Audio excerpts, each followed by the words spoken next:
Good afternoon, ladies and gentlemen. It is your boy CIZZ, you dig, live action. And I would say Kansas City, Missouri, but actually right now I am in downtown Austin, Texas. I have the view of downtown right behind the screen, so it's a good vibe, and it fits the individual that I'm interviewing today because he brings good vibes, good energy, a bright smile. If you guys are watching this on YouTube right now, so I'm glad I have some vibes outside to match the same energy. So if you are tuning in for this episode and you've been here for every episode before this, please comment, email me, let me know. I got a gift for you, first and foremost. Thank you for your support. And for everybody else, keep listening. We are back with the College Stutzer Show, back at it again with an amazing guest. I tell you guys every Friday, I'm like, yo, listen, I got a fire guest for you this week. I got a fire guest for you this week. And I don't think I've lied yet. So with that being said, go ahead and introduce yourself to the people, brother. Hey, everybody out there. Isaac Collins here. Local kid. I know that you said that it's not necessarily just Kansas City, but I'm a Kansas City born and somewhat raised kid, and done a little bit of this, a little bit of that. But now I'm an entrepreneur. Been an entrepreneur for about 9 years, had the blessing to own 7 for-profit businesses up to this point, and then one nonprofit, which I started with my wife and 2 partners, and obviously married, just had a baby girl 6 months ago. So that's very, very exciting, and a bunch of other stuff we'll probably get into. And I love everything nerdy and everything sports and working out and all that fun stuff. So a little bit about me. Love it. I love it, man. Well, thank you again for, agreeing to jump on the episode together or jump on the episode with me today. And I, really appreciate you, man. There's a lot of people out there who are looking to have conversations with individuals like you who have experience or skin in the game when it comes to business, when it comes to just life in general. And, people are busy and don't always get the opportunity to conversate with individuals. So this is an opportunity for us to jump on, talk, and provide insight on your life, on your experience with the listeners. So again, thank you, man. So let's start with, where you were born and raised. You say, you're from Kansas City. So can we start, about where you grew up? What was that experience like? And just talk about your early life here for a second. Sure. Yeah. So, like I said, if you guys are from Kansas City, I was born in Kansas City, born at Truman Medical Center. And the first 18 months of my life or so, I was in Kansas City. And I haven't shared this a lot, but I've started being more comfortable to share a little bit about my upbringing because my parents gave me the go ahead. But before, during my mom's pregnancy and after, my parents were dealing and using crack cocaine. And that's kind of how I got my start, if you will.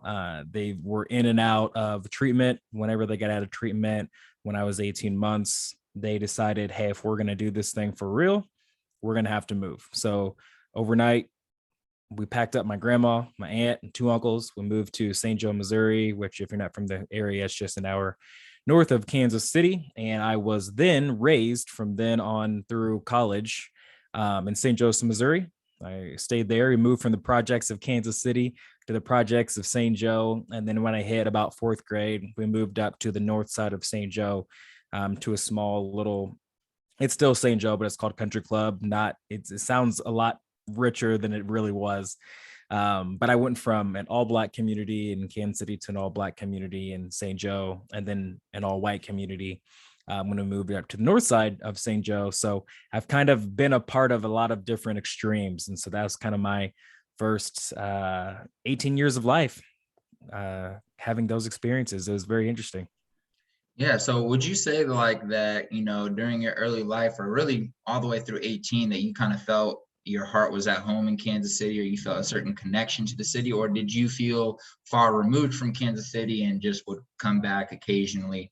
I wonder because, sometimes when people are born in a certain city, they're really proud about it. They may not have grown up there, but they're like, oh, I was born I'm from Albuquerque, but like I was, raised in Arizona or something, but they're really proud about being from Albuquerque. So did you feel that strong connection with Kansas City growing up, or were you, a St. Joe boy and that's how you felt? Yeah, that's a really good point. I've seen that actually both sides quite a bit.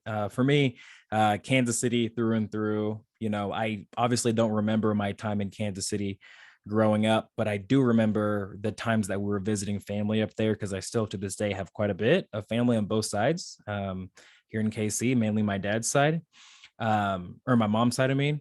But St. Joe was good, but oftentimes I feel like I neglect to actually own St. Joe, and I don't really know why. It's just a really interesting thing, but Kansas City feels like home to me, even though I was in St. Joe literally all of my life. But you know, uh, St. Joe was a great place to be able to be raised, and pretty much all my best friends I met from St. Joe. And now that I've been back in Kansas City since 2015, I'm starting to understand and feel why. I'm just a city kid, and it's my roots and it's my culture, and that's where my family is. And so I think that's why I probably like own Kansas City more than St. Joe. I guess I'm still trying to figure that out. I hear you. I think that's a common challenge for individuals who like have that experience. I know especially it's true in my family as well. Some of us claim Tanzania because that's where, the majority of the kids were born. And even though they weren't raised there particularly for long of life, some of us claim Kansas City, some of us claim New York because they moved. Yeah, So it's like it's very interesting. I think it's really just about our connection and where our heart feels or what we're actually proud of. And absolutely. I don't think it's particularly a problem to not show a lot of love to a certain place if you don't connect, if you don't feel connected to it. So Yeah. I did And I want to think ask it's you that. different based on the person too, because I Yeah. know Kanye West, he was born in Atlanta, Yep. but he reps Chicago, To the day he dies, and right? Yeah.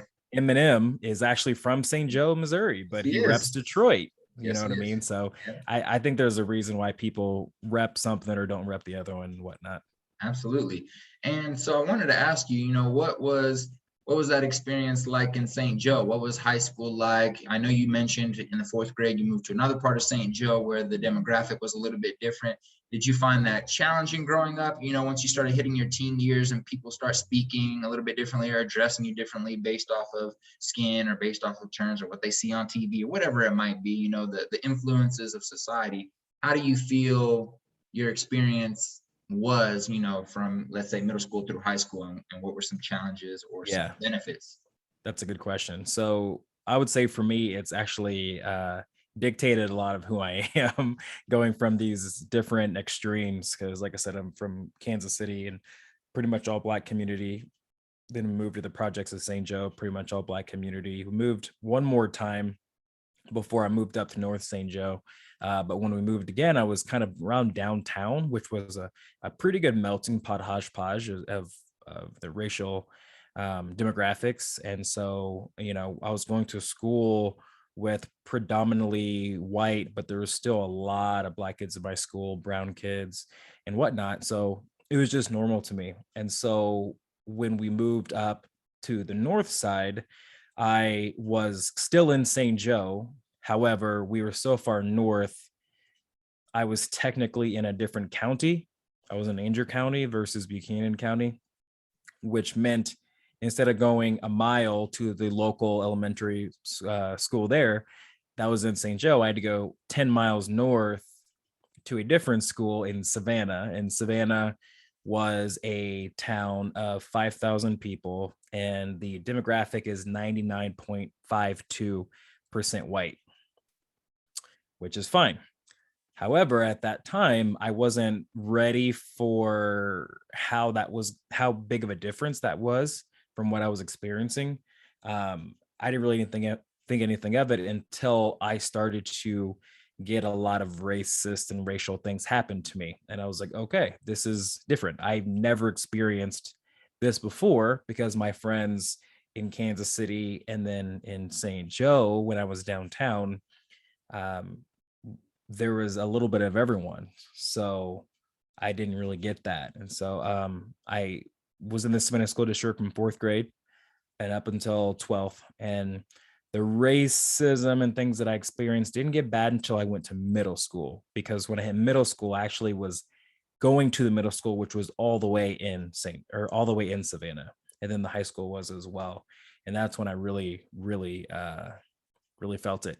And it was quite a big of a difference. So So yeah, I think that like this is such, I find it interesting that a lot of my conversations with people I've had on my show have a very similar story in this realm that we're discussing right now. And what I mean by that is, uh, this podcast is a podcast where I interview minority entrepreneurs, minority creatives. So the majority of the individuals I have on this podcast are brown or black individuals, Yeah, and a lot of their stories are, being born and partially raised in a primarily, black or brown neighborhood, and then transitioning at some point for various reasons, whether it was for a better educational system or whether it was, for whatever the reason was, they moved to a population where that demographic changed drastically, absolutely. and everyone shared, obviously the downfalls of that, the racist jokes, the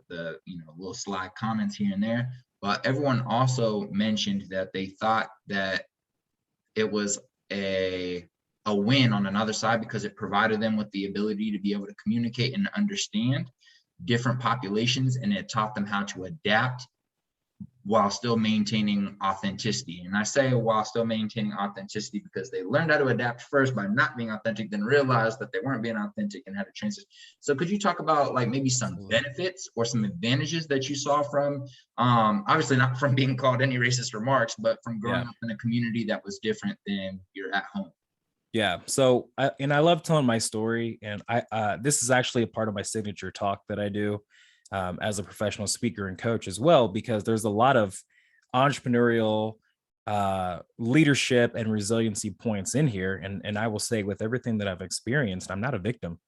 Uh, I have had so many more positive experiences with my upbringing than I've had that were negative. You know what I mean? Of course, I've had things said to me and, got into fights because of it, etc. But my group of best friends are all white because that's where I grew up. And I went to school with them from fourth grade on. And I love them like my brother. They're my brothers and my sisters. It's a group of about 10 of us. And that's dope. I love that. I love that that's my experience. From the things that I have experienced, it has given me tough skin. It has allowed me to understand how people think who are different from me. And so, I grew up more Democrat than anything, but most of my friends and their families are Republican. And so I just understand how people think who are different than me. And that has helped me so much in business, but also being a leader. I mean, right now I have 45 employees in my businesses, and they're all different. You know what I mean? And I have learned a certain amount of empathy, I guess I would say empathy, learning to lead with kindness, but also understanding I grew up with an issue of not feeling like I belonged, and I couldn't be authentic because it was a certain amount of survival that kicked down, and I had to blend in as much as I possibly could. But with that being said, I didn't feel like I belonged because of the racist things that was happening to me. However, I grew up and I had several friends who committed suicide that were white. I had several friends who struggled with anxiety and depression and suicidal ideations and all these different things because of the trauma that they experienced.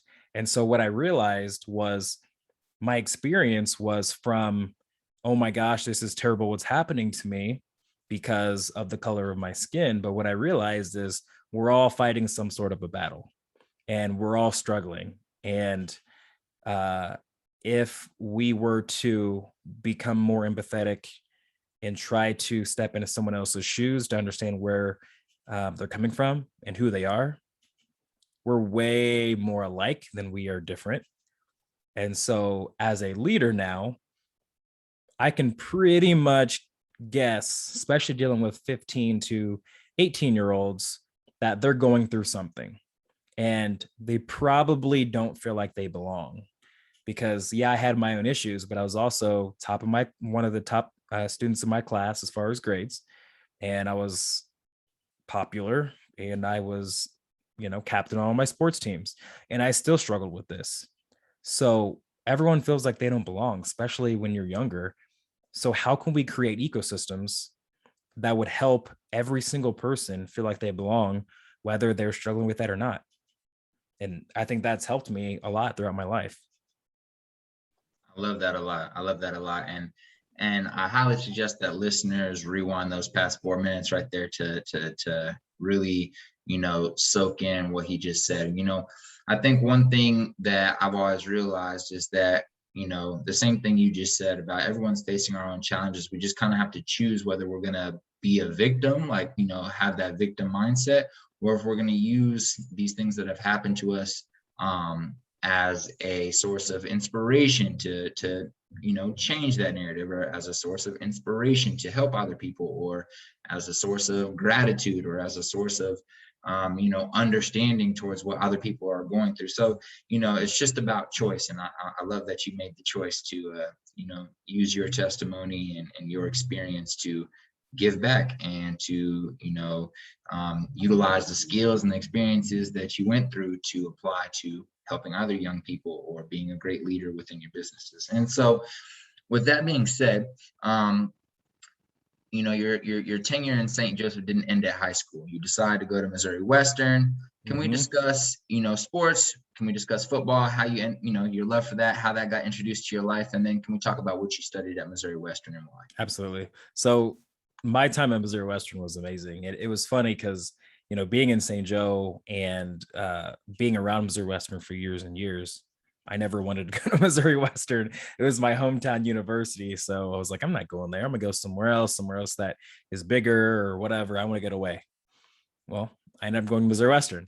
And it was the best decision that I've made, because I was able to still stay close, be a part of my church family, see my parents whenever I wanted to. But also, it was just a really good university. I mean, so much school spirit. The business school that I was a part of is just next level, like so good. The highlight was playing on the football team. I got a scholarship and I played there all 5 years. I graduated actually right after my senior year. And for me, that's one of the biggest accomplishments of my life, because so many people was like, this small town kid's not going to be able to make it playing Division II football, which a lot of people look down at any division of football or sports that isn't D1. I will tell you, go watch those games.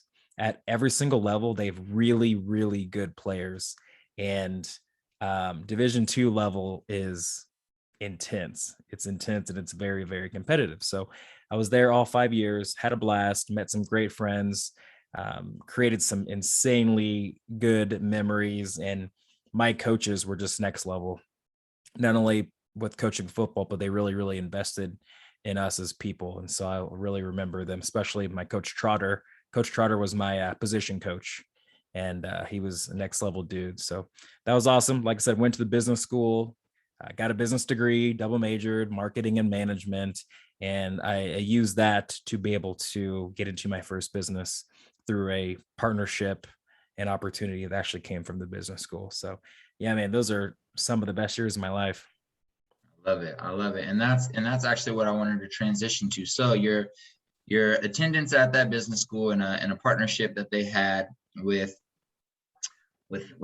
another entity. How did you end up working and becoming an owner operator at what is it, Rocky Road? I believe that's Rocky Mountain Chocolate Factory. Rocky Mountain Chocolate Factory in a town in Iowa. Am I correct?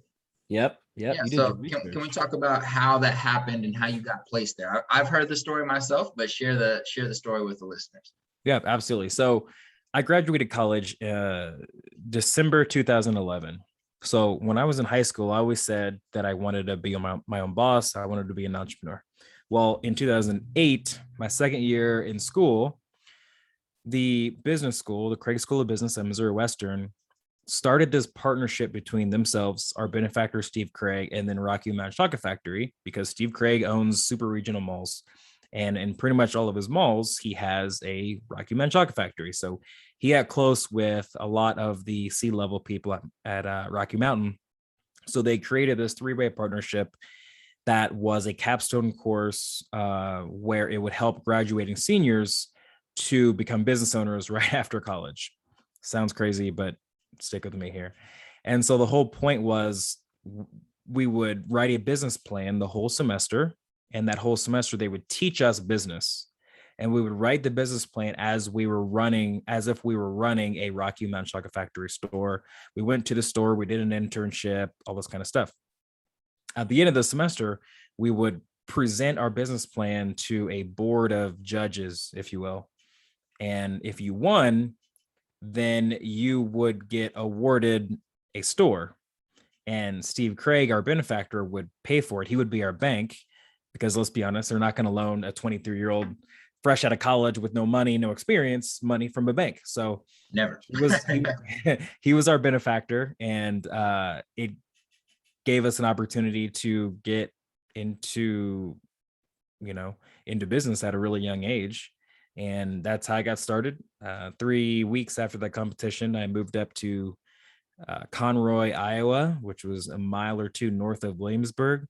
It was a small town of 75 people. There's nothing in the town except for a grain silo and a post office. And I ran that business for 4 years. Wow. So small town, you're in Iowa, which you're not from Iowa. So it's Iowa. So it's a new place. It's a smaller town than this town that you were coming from. I assume demographics were different. I assume you didn't really have as much knowledge as, you don't really know until you know when it comes to business. You can read all you want. You can study all you want to provide, some basic frameworks, but when you get thrown into the fire, I'm sure that's a lot different. So can we talk about the first year of business? Like, are you genuinely like the owner operator at 23, and like it's all on you when you just get thrown into the fire, or do they have like some type of mentor that's there with you for the first year? Like, how did that work, and how was that experience for your first year? It was interesting. So we are on our own. The partnership it's 99% our business and 1% Steve's. The reason for that is so we would pay 99% of the taxes and he would pay 1%, because it's not fair for him to pay the tax. It's not really his business. But what that does is it gives him still a little bit of stake in the business, and the partnership is he's majority share. He gets majority voting rights. So he still has control of it if it goes off the rails. But he literally just stays out, like, do your thing, yada, yada, yada, do your thing, have fun, learn. But with the college, we had a mentor. We had a group of essentially coaches where if we needed to tap into them, we could, and they would help us through whatever scenario was. But I mean, I was up there, running the business. My first probably 2 years, I worked probably an average of about 90 hours every single week. Combination of trying to learn the business and trying to save money on labor. And I made every mistake in the book my first year. I mean, from forgetting to order things, to not knowing how to hire people correctly, to firing people through text message because I was too scared to have the conversation in person. Yeah, it was a mess. It was a mess. That one's a crucial one. Yeah, I mean, it was tough. The funny thing about that one is a couple weeks before that, I actually tried to fire that same employee in person. And as we started the conversation, I chickened out. So we're still having issues 2 weeks later. I'm like, I don't want to do this in person. So I just texted her and was like, hey, you're done. Don't come in anymore. Damn. Are you guys friends now? I follow her actually on social media. We chat every once in a while. So good. It's cool now. Good. I love that. Happy ending, right? In a way. Yeah. So you worked there for 4 years and you decide to leave Iowa. And did you come directly back to Kansas City then? So 2011, you graduate. So 4 years, 2015, you moved to Kansas City in 2015. And Yogurtini becomes a part of your life. Yep. So let's talk about that. Let's talk about, first off, what does it mean to be a franchisee owner, or like what does that look like, and is that what you are? Yeah. So I was a franchisee with Rocky Mountain Chocolate Factory, and then I am now a franchisee of Yogurtini. And people ask me all the time, like, why yogurt? Why did you make the jump from chocolate to frozen yogurt? I really do love sweets, so that is a huge bonus. But it was because right around that time when I wanted to come back to Kansas City, Rocky Mountain had acquired a whole franchise, a whole frozen yogurt franchise. So I in 2014, I wanted to come home and I asked, "Do you have any opportunities in Kansas City? Because I want to get out of here and go back home." They said, "We have nothing in chocolate, but we do have this new frozen yogurt concept. Are you interested?" And I said, "Sure, I'll check it out." So I did. Ended up being Yogurtini, and it took about a 9-month process, but the deal was finalized, and I moved back to Kansas City, and I owned, or I still do, the Yogurtini on the Plaza. And so for a franchise, that is different than a normal business because essentially a franchisor, they line out with doing their research, et cetera, on how to make this business model work. And so what I do is I'm essentially buying in to the opportunity to own a business, of the same name. And they provide all the intellectual property, the menu, the recipes, the branding, etc. And they give you a playbook on how to run it. The beautiful thing is it's really a good way to start business if you don't want to build something from scratch, from the ground up. And it allowed me to not have to create all that stuff and just do what I'm best at, which is managing people and marketing. So for me, it was a really good move. I love it. I love it. And what would you say are some common mistakes for somebody or people when they're, first purchasing a business at the end of the day? So what do you think are some challenges or mistakes that people make so often that are just like very common that you could easily avoid once you get enough operational experience or have, you're on your third or fourth or you said seven. So actually seven businesses in. So obviously there's some things that you're not going to do on the Yeah, next business you start. So what are some common mistakes when purchasing a franchise? that's a great question. You kind of teed me up. So I am 9 years into this now, and beginning of this year, I actually launched a professional business coaching and speaking company. And the reason why I did that is because I have 9 years of experience, and I have been a part of 8, companies that I have started and either closed or exited. And what I have found in having conversations with people back here at home is everybody wants to know how to run a business, but I feel like the vast majority don't know how to run a successful business, even the ones who are up and going. And I was confused on that for a long time until I started asking questions over the last couple of years. And what I found out is the average business owner or entrepreneur is really good at providing their product or their service. But outside of that, there is some core pillar of business or competency that they lack. One of the biggest ones is maybe they're not good at marketing, or maybe they're not good at sales. And probably I would say 99% of business owners don't all the way understand their numbers and financials. So one of these core things that they don't understand usually ends up being the thing that ultimately takes them down when it comes to the success of their business and being here in the long run. And so a franchise is an awesome option because it kind of fills in a lot of those gaps. And so you don't have to know everything there is about business. I was blessed because I was in business school for 5 years and I have now 9 years of experience, and I wanted to be a business owner before. So I studied and read books.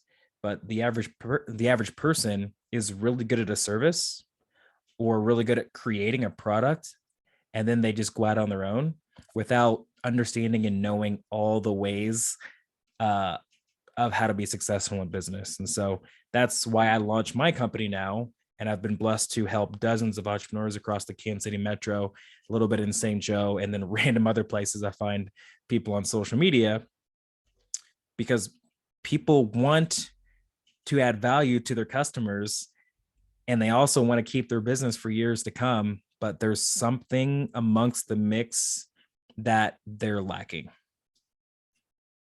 I love that. And what that makes me think of is this quote that that is essentially just says, pride always comes before a fall. And I think with a lot of business owners that I've known that have ended up, having the business fall from below them, what ended up happening is they were too prideful to ask for help, or they really thought they was great at everything.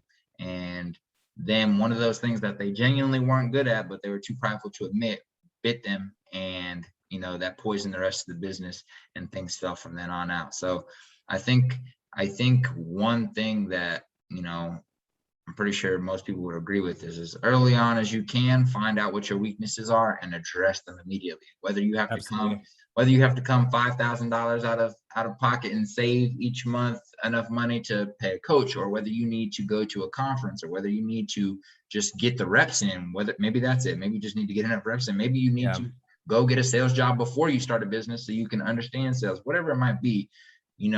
It's super important to really, be self-aware and figure out what your weaknesses are before you get into business. I think you nailed it on that as well. And this is something that I preach all the time is, when you are a student, you have peers and classmates around you. So you have a built-in community, and you have teachers and principals and everything like that who are kind of coaching you and teaching you along the process. When you're an athlete, you have your teammates as your community, and then you have coaches and assistant coaches and head coach to coach you along the process. But when you're an entrepreneur, man, it is lonely. You don't have a coach, you don't have a teacher, and you don't have a community, because most of the time you can't be friends with your employees. Like for me, I hire 15 to 18-year-olds, mostly women. Like I can't be friends with a 15 to 18-year-old. I'm 32 years old with a wife. Like that's weird. You know what I mean? But for those two things, you have to actively seek those out. And a lot of times you have to fork over some money to be a part of a community and have a coach or a mentor. And, most business owners, including myself, we're cheap and we don't want to fork out that money. So that's another reason it's always worth it to be a part of a community and have someone teaching you. But it's tough because they want to save that money or don't know that it's important. I hear it. I hear it. And in that same light, who maybe do you follow, whether it's through social, whether it's books you read or movies you watch or whatever it might be, or maybe, a coach you pay? Who do you follow to learn more about business and, let's say, money management? Absolutely. So everyone always says, find a coach and mentor, and I do think that's what you need to do. What I fell into for a long time was I thought I needed to actually know the person, and that person needed to sit down with me once a month and just answer my questions. Man, successful people are really busy, so that's hard to get this perfect scenario where you have this really smart coach, this person who's been there before and they're older than you, and they're going to sit down and put you on game. Like that's rare, that's hard. you know what I found out was there are certain people who are probably at the same level as you that you do know, that are probably really proficient in something that you aren't good at. So it doesn't need to be in like an older sage figure. It can be someone who is younger than you or same age as you, that maybe like, man, I'm not good at sales, but Jackie is top in her company. I'm just going to pick her brain. The bigger thing is we think we have to know the mentor or coach. So some of the best people who have mentored me are people that I have never talked to in person and I will probably never meet. And it's online or just coaches or people who are writing books, doing podcasts on YouTube, etc., that are just handing out free advice that have taught me so much. So in my earlier days, it was Tony Robbins. I'm not necessarily a Tony Robbins fan anymore, but in the phase of my life I was in when I started, 23 to about 26, that was my guy. Tony was in my ear every single day. Now I have a couple local mentors and coaches that I use, but my favorite is still Brendan Burchard. He is my favorite. He's a high performance coach. He's a business coach. He's a speaker. He has created an amazing company and he adds so much value. And so, to anyone listening, don't be so caught up in thinking you have to know your coach. Brendan's my favorite. And like I said, I will never talk to Brendan, I hope, but it's probably not going to happen. And I've gotten so much and made so much money off the lessons that he's taught. Yeah, I think like what I have always called it is virtual mentors. And I've relied on what I call virtual mentors, I since like that. since like 12 years old. And it's like, it's funny because you'll go through phases of what you need at that point in your life. And then you'll get to the point where you don't need that person anymore because they're just going to repeat the same things, which is fine because that's what they know. That's what they specialize in. That's what they're confident in. And so they're going to share those things over and over again to beat that into to your head because they know, and you know that nobody takes action on the first, a lot of people don't take action on the first listen to something. So, Yep. Having a virtual mentor, or what I suggest to the listeners, is finding what I call virtual mentors, individuals who are in the same space that you're trying to move into, that share valuable information, and and then you just use your people radar to decide if you think they're a good person that you trust, and then you study from there. And Who are you a keep couple coaches that you've liked in the last several years? Yeah. So my key number two. So there's one. When it comes to business and life mixed together, I'd say Gary Vee. Gary Vee was one of the early people that I caught on to. When it comes to just life and just needing that push, it's Eric Thomas, or ET, the hip hop preacher. Oh yeah. Yeah, so that's my guy. And then fire in your soul, that guy. Yeah, Oh my yeah. gosh. And then recently, in terms of younger people coming up, one of them I've had was blessed to have him on the podcast. Another I'm working on trying to get on is Ani Sanyo. So he runs Kolkata Chai in Manhattan, and then also runs Green Room Creative. It's like a agency, and then manages a up and coming artist by the name of Anik Khan. So he dabbles in a few different spaces and super inspiring. I share some valuable information. And then John Henry. So building Loop Insurance right now, but also helped build Harlem Capital. Yeah, VC that's company. awesome. Those are some people that I really enjoy. So I wanted to ask, when it comes to life or business, you can choose the perspective you want to address this question from.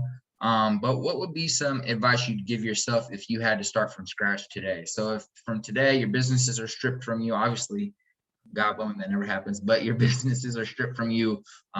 Maybe you're not married yet. Whatever perspective you want to approach it from, business or life, what would be some advice you'd give yourself if you had to restart? Man, that's a good question. So for me myself, I never, and this probably came from sports, but I never had an issue with working hard. So I feel like that's the easy answer. So I'm not going to say that because that was just ingrained in me from being an athlete for so long. Something that you said, we talked about earlier in the podcast, was this concept of being authentic and being yourself. And for me, I agree. I've had a lot of friends who have had to assimilate a little bit, if you will, just to survive, and then went over and started being more authentic. But, I'm 32 and I probably just started being more authentic to who I really am last year or the year before.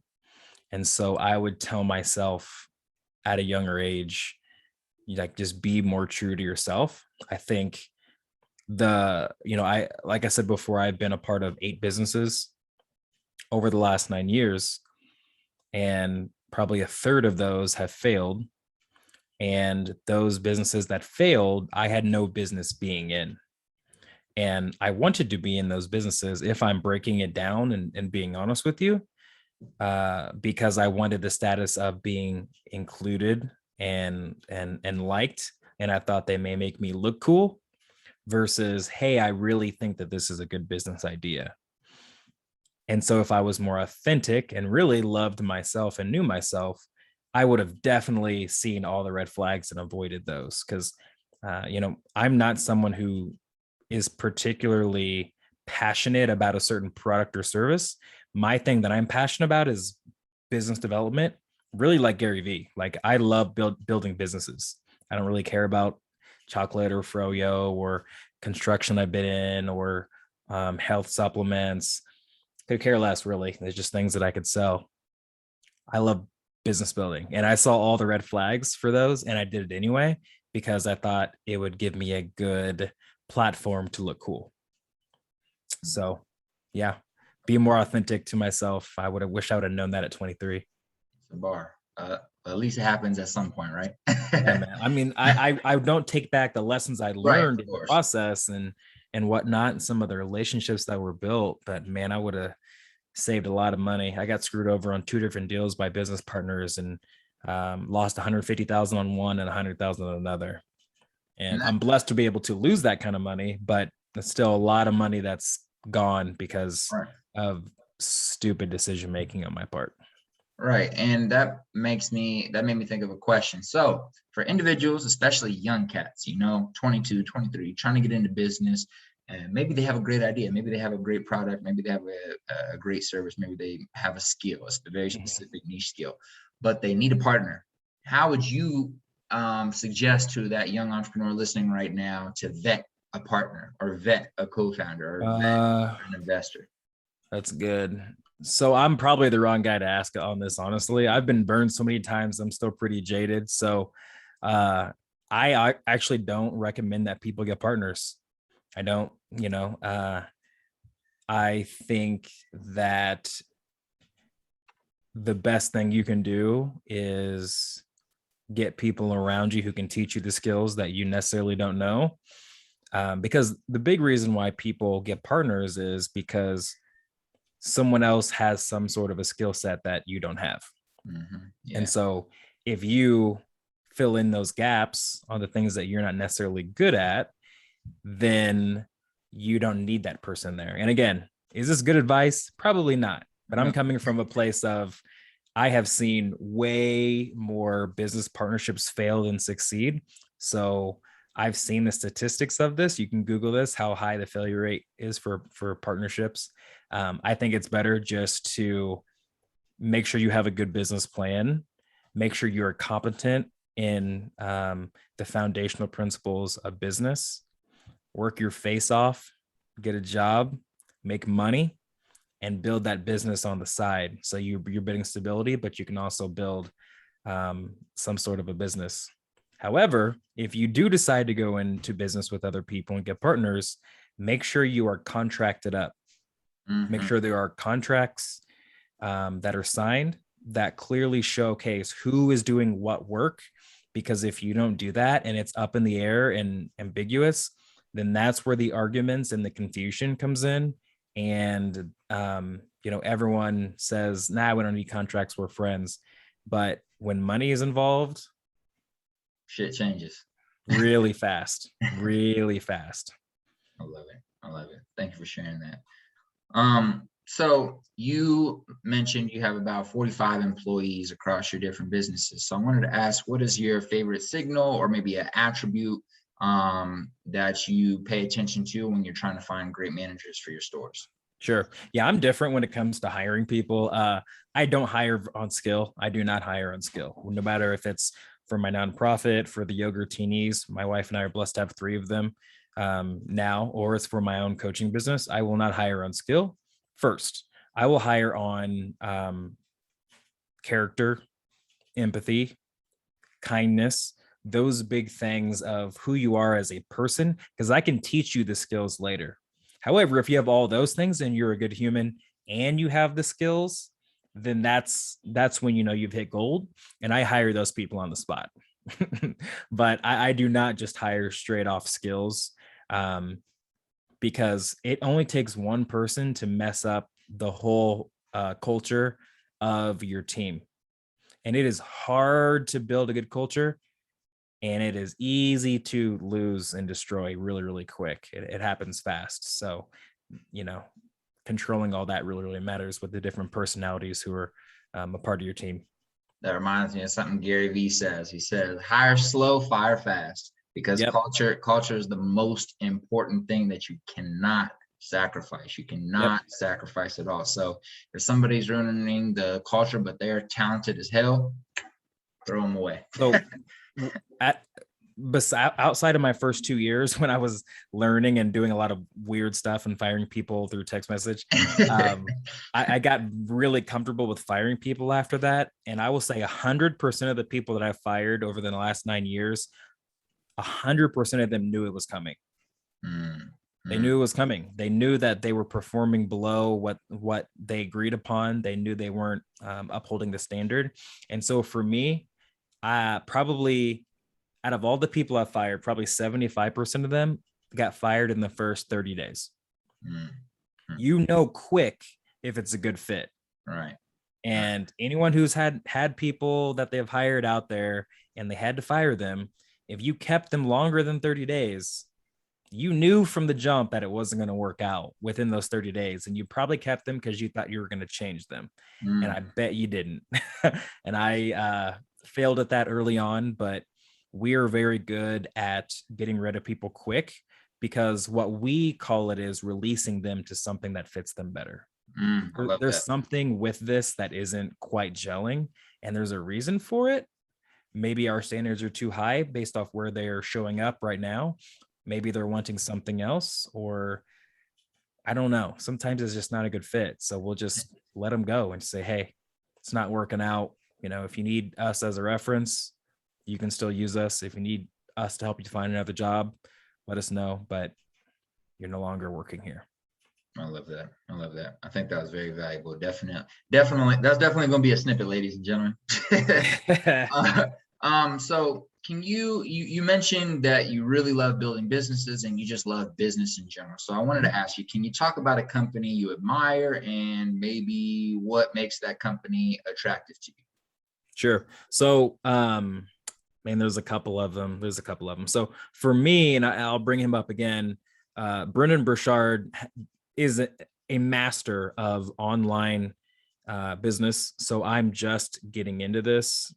Back in 2017, myself and two partners, which was one of the deals that went bad, we launched an online brand selling supplements, pretty much 100% online. And so I learned how it worked, but now going online again, and not with an online product, but with like a digital product, like I'm selling courses and programs and speaking. It's a whole nother world that I'm just getting used to, but it allows me to be so much more flexible.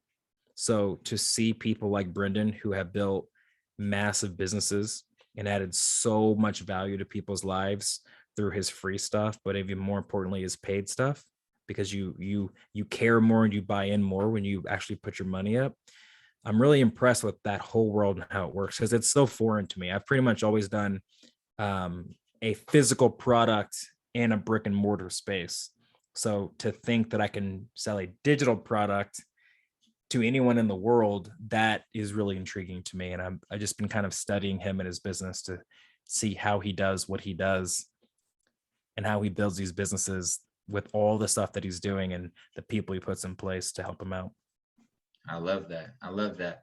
And with you starting to build your coaching business and then obviously still having the other businesses you're running, you mentioned to me before we started the podcast that you were getting into the podcast world. So I was wondering maybe, how do you see podcasting being beneficial to your brand, being beneficial, and doing these interviews like this today, being beneficial to your brand, to your businesses, and maybe just kind of share why you find podcasts valuable and why you're jumping into that world as well. Absolutely. Well, as we continue to go more and more, people are liking to consume things that aren't still, meaning the day of still images on Facebook and Instagram are going away. Everything is going to be audio or video very, very soon. I mean, we saw the explosion of Clubhouse last year.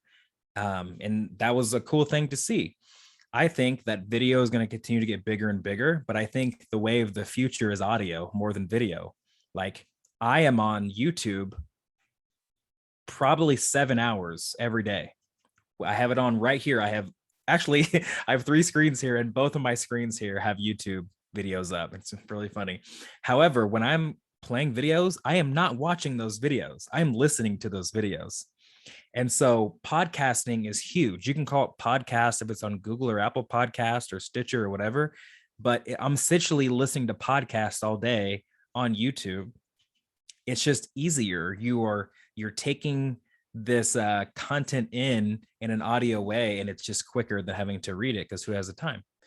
And so for me, also being a speaker, people need to hear me speak. And so it's a it's a cool way to get hired for speaking. but also it's easier to portray my thoughts. I can add so much value over the, you know, hour or so we've been on here with my words versus typing it out in a blog or Instagram or Facebook. Also, it's lead generation. So if I have a course or a program that I offer, you need to discover me somehow. So a podcast as well as YouTube is evergreen. It never goes away. If you know, once you put this podcast out and somebody types in YouTube or podcast some sort of keyword that pertains to whatever you put it into, they could find us. And if you're selling something, they could go through the funnel and be able to get massive value from what you're doing. And so that's why I'm doing what I'm doing. One, I love teaching. I love teaching. I love the light bulb moment whenever people like, aha, like they discover what they've been missing. I live for that moment, but I got to make money.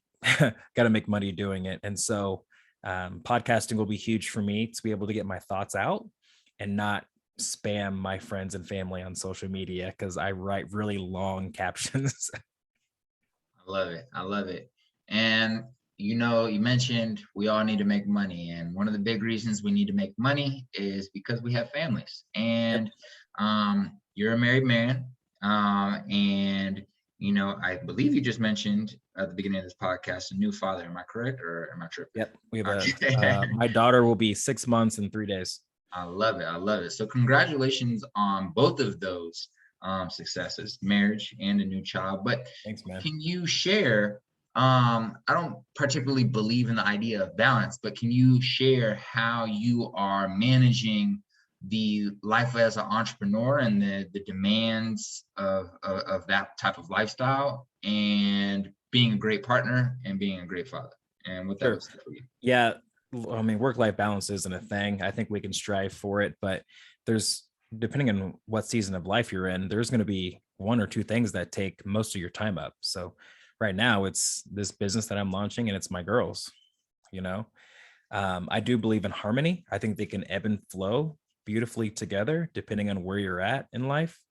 I do very much believe in that. So for me, I know what's important right now. And I'm actually working longer days right now than I've ever worked.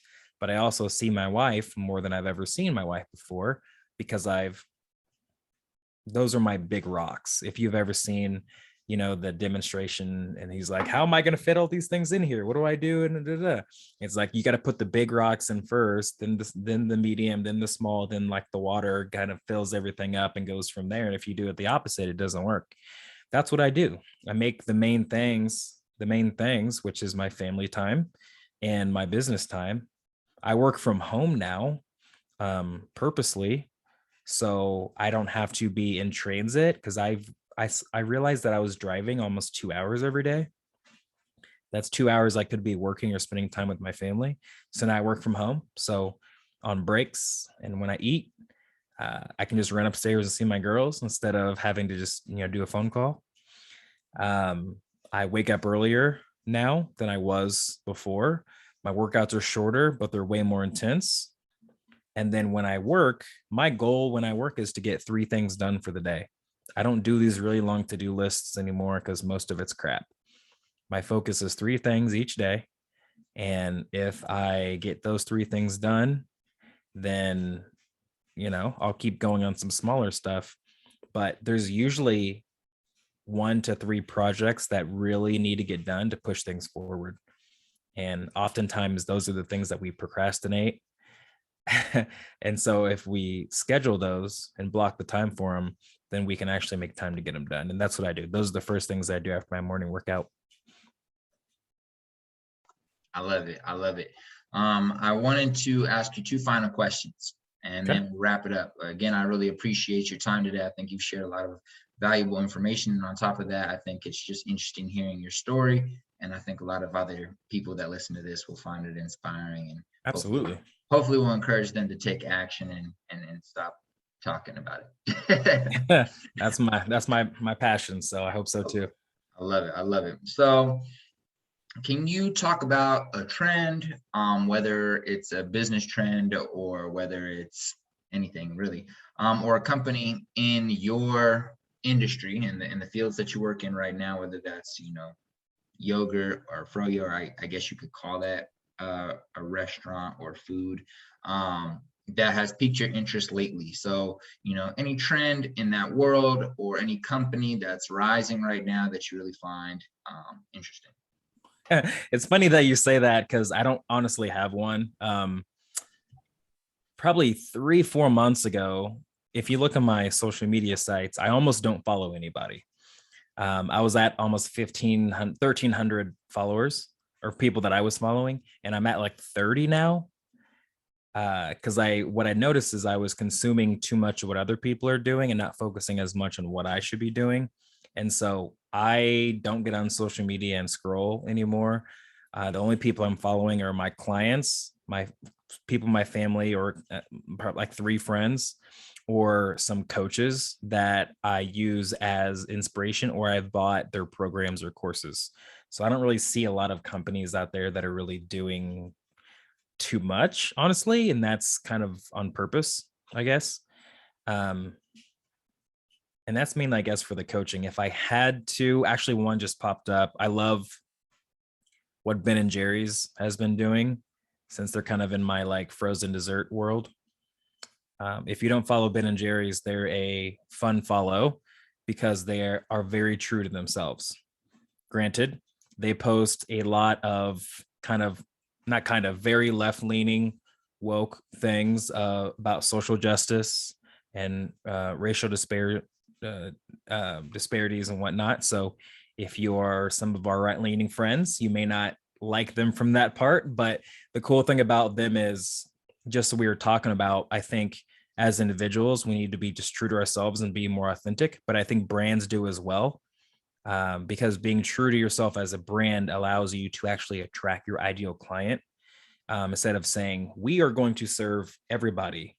Well, if you try to serve everybody, you're going to reach nobody. But businesses need to tailor that down, and Ben and Jerry's understands we're really, really good and we're going for a certain person, and they're getting that demographic at a very high rate because of how they did that. So overall, nobody, but I guess I would say Ben and Jerry's if I was really thinking creatively about a company. Yeah. I love that. And I think actually a lot of our listeners should really take notice of that and actually run back some of my episodes with some other high achievers that are doing well in business, and just listen to other business owners in general. A lot of people you'll hear say they don't follow too many people on their page. They just, when it comes to content, they focus on sharing content and keep it pushing, sharing content, keep it pushing. Same thing goes to a lot of people in the music industry, a lot of artists. If you ask them, oh, so who do you like, who do you enjoy, and they're like, really, bro, I don't really listen to nobody. I just make my music, I re-listen to my music, I move on, I might listen to a few songs here and there. And I just find that very interesting, because that's a constant. And when I ask that question with a lot, it keeps your creativity high. A lot of people want to compare themselves to other brands, or what I see in this coaching world is people will take 3, 4, or 5 people they really like, and they'll kind of pick at other people's content and form it into this Frankenstein version of all of their content to create what they're going to put on social media. Like that's not creative, that's not unique, and that's what we need more of. And that's when you get, like, talking about music, I think of people like Kanye West, Kid Cudi, Tyler the Creator, Chance the Rapper. They're so different, you can't really mimic them because they're so out there. You may not like them necessarily, but they're unique and they have a unique sound and a unique vibe because of it. So if I could be any of those guys of the coaching and froyo world, that's my goal. I love it. I love it. So my final question for you today is, it's your last day on earth. You live to as long as you want to live, 110, 115, 130, 99, wherever you want to live to. You've accomplished everything you wanted to accomplish. You've raised your children to be happy, healthy, and successful. Your wife is happy. Everything's lit, right? But your great grandchildren are sitting at your feet, and it's your last day on earth, and this is the last thing you get to leave them with. And they ask you, hey, great grandpa, what is one piece of advice on how to live life? What are you going to share with them? Man, Man, I feel like this would change at different spots of my life, but right now with what I'm going through is, because if they're my grandkids, they would already know how to work hard and be good people, all that kind of stuff. I would tell them, don't take yourself too serious. Like, enjoy life, enjoy the process. You are going to die someday. Thanks. And so enjoy every single day. Work your face off, work hard, be a good person, but enjoy the process too. Don't take yourself too serious.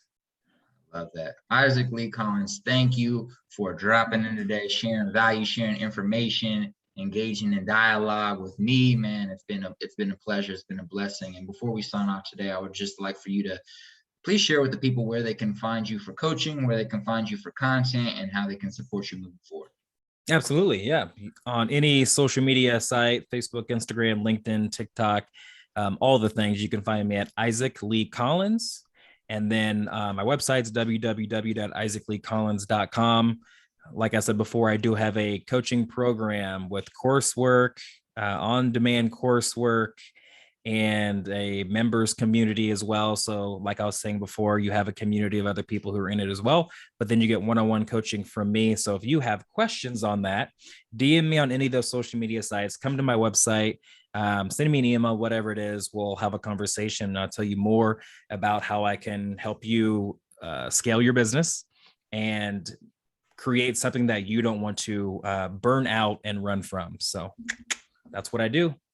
I'm excited to talk to you at some point.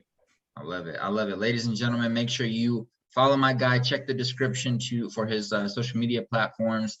5-star review if you enjoyed this conversation. Share with a friend, because that's the only way we can grow. This is your boy, C-I-double-Z-Y, signing out. Salute.